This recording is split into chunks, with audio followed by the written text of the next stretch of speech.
FIFA world cup 2026-এর সবচেয়ে high voltage match হচ্ছে এই যে সেমিফাইনালের ফ্রান্স বনাম স্পেনের ম্যাচটা। দুইটা দলই ওয়ার্ল্ড কাপ ডিজার্ভিং, মানে দুইটা দলই ওয়ার্ল্ড কাপ ডিজার্ভ করে। আর র্যাঙ্কিংয়েও তারা আগে, এবারের বিশ্বকাপের হট ফেভারিট।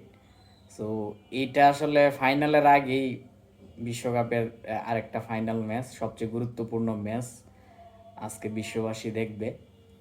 তো দারুণ একটা ম্যাচ হবে। কে জিতবে আসলে অনেক প্রেডিকশন, অনেক জরিপ, অনেক কিছু চলতেছে। তো দেখা যাক কে জিতে, সেটা আজকে ম্যাচের পরেই বলা যাবে। এই ম্যাচটাই হচ্ছে আমার মতে মানে ফিফা 2026 বিশ্বকাপের সবচেয়ে গুরুত্বপূর্ণ ম্যাচ, এবং বলতে গেলে শেষ ম্যাচই। এরপরে ম্যাচ তো ওই যে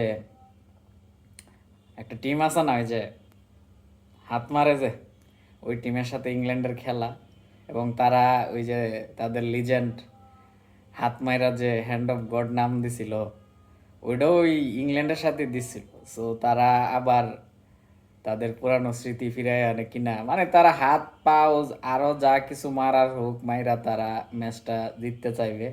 আর ইদানিং তো তারা মাঠে 11 জনের বিপক্ষে 12-14 জন মিলা খেলে। সো তারা সামহাও ম্যাচটা বের করার ট্রাই করবে। সো এটা জানি না কি হবে। আর যদি ইংল্যান্ডে চিপাই পইরা তাদের হাত পাও সব অচল করে দিতে পারে, তাইলে হয়তো ইংল্যান্ড ম্যাচটা বের করে ফেলবে। তবে মনে হয় তারাই ম্যাচটা বের করবে, যেহেতু তারা যেভাবে আর কি বিশ্বকাপে আগাইতেছে। তো বলতে গেলে ওই মজাটা পাবেন না আর কি, বিশ্বকাপের মানে পাওয়া যাবে না ওই। তো যদি ইংল্যান্ড মানে হাত পাও সব এবং 12-14 জনের বিপক্ষে খেলা যদি যাইতে পারে, তাইলে হয়তো ফাইনালে আমরা ভালো একটা ম্যাচ দেখবো। আর ওই টিম গেলে তো আর দেখার কিছু নাই। তো এই জন্য আমি বলতাছি যে আজকের যে ম্যাচটা হবে আর কি, মানে আজকে তো আগামীকাল আর কি রাত, তো 12টার পরে যেহেতু, এখন এটাই হবে বিশ্বকাপের সবচেয়ে গুরুত্বপূর্ণ, সবচেয়ে ইন্টারেস্টিং, সবচেয়ে হাই ভোল্টেজ ম্যাচ। এটাই আর কি ফুটবলের সৌন্দর্য যারা উপভোগ করতে চায়, এটাই তাদের জন্য লাস্ট ম্যাচ।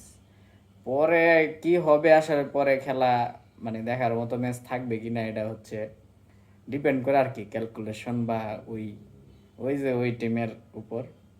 সো সবাই আজকের ম্যাচটাই আর কি ফুটবল প্রেমীদের জন্য উপভোগ করার মতো শেষ ম্যাচ ফিফা ওয়ার্ল্ড কাপ 2026-এর।